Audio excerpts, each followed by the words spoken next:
संतान के रूप में कौन आता है? पूर्व जन्म के कर्मों से ही हमें इस जन्म में माता पिता, भाई बहन, पति पत्नी, प्रेमिका, मित्र शत्रु, सगे संबंधी इत्यादि संसार के जितने भी रिश्ते नाते हैं सब मिलते हैं, क्योंकि इन सब को हमें या तो कुछ देना होता है या इनसे कुछ लेना होता है। वैसे ही संतान के रूप में हमारा कोई पूर्व जन्म का संबंधी ही आकर जन्म लेता है, जिसे शास्त्रों में 4 प्रकार का बताया गया है। 1. अणानुबंध पुत्र। पूर्व जन्म का कोई ऐसा जीव जिससे आपने ऋण लिया हो या उसका किसी भी प्रकार से धन नष्ट किया हो, वह आपके घर में संतान बनकर जन्म लेगा। वह अपना धन बीमारी में या व्यर्थ के कार्यों में तब तक नष्ट करेगा जब तक उसका पूरा हिसाब न हो जाए। 2. शत्रुपुत्र। पूर्व जन्म का कोई दुश्मन आपसे बदला लेने के लिए आपके घर में संतान बनकर आएगा। बड़ा होने पर वह माता पिता से मारपीट, झगड़ा करेगा या उन्हें सारी जिंदगी किसी न किसी प्रकार से सताता ही रहेगा। वह हमेशा कड़वा बोलकर उनकी बेइज्जती करेगा और उन्हें दुखी रखकर ही खुश होगा। 3. उदासीन पुत्र। इस प्रकार की संतान न तो माता पिता की सेवा करती है, न ही कोई सुख देती है। वह उन्हें उनके हाल पर मरने के लिए छोड़ देती है। विवाह होने पर यह माता पिता से अलग हो जाते हैं और उनकी चिंता नहीं करते। 4. सेवक पुत्र। पूर्व जन्म में यदि आपने किसी की खूब सेवा की है तो वह अपनी की हुई सेवा का ऋण उतारने के लिए आपकी सेवा करने के लिए पुत्र बनकर आता है।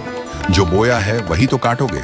यदि अपने माता पिता की सेवा की है तो ही आपकी संतान बुढ़ापे में आपकी सेवा करेगी, वरना कोई पानी पिलाने वाला भी पास न होगा।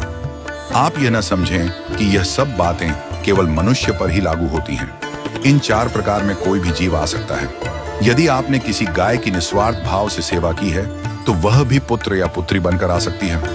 यदि आपने गाय को स्वार्थवश पालकर उसके दूध देना बंद करने के पश्चात उसे घर से निकाल दिया हो तो वह ऋणानुबंध पुत्र या पुत्री बनकर जन्म लेगी। यदि आपने किसी निर्दोष जीव को सताया है तो वह आपके जीवन में शत्रु बनकर आएगा।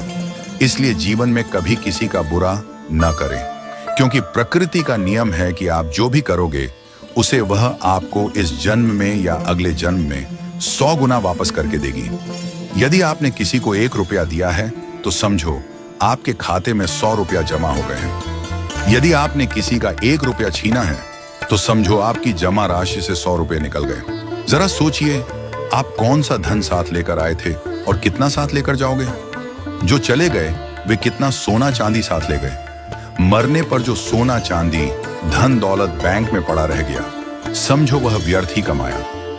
औलाद अगर अच्छी और लायक है तो उसके लिए कुछ भी छोड़कर जाने की जरूरत नहीं है, वह खुद ही कमा लेगी।